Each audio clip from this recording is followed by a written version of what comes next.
Bolwell is an Australian company that originally produced sports cars between 1962 and 1979. A new company of the same name began production of new cars in 2009 after several years of concept and show cars. Models. MKIV. The MKIV was a kit car, offered as a coupe with gull wing doors and as an open sports car. Over 200 were produced between 1962 and 1964. MKV. 75 MKV coupes were produced between 1964 and 1966, using mostly Holden components. MKV.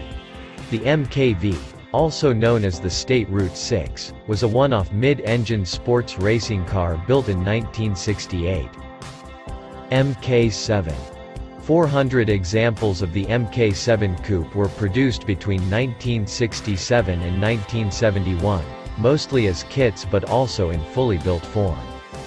Later kits from around 1969 onwards were built by Kadala Cars for Bolwell. Last version cars had Nagari Dash and gauges, Nagari Seats, Nagari pedal box and Nagari style rear suspension linkages. MK8 Nagari. The MK8, better known as the Bolwell Nagari, was a Ford V8 powered model, offered from 1970. Fully built in the Bolwell factory, it was initially offered in coupe form only, a convertible being available from 1972. Production ceased in 1974 with 100 coupes and 18 convertibles having been produced.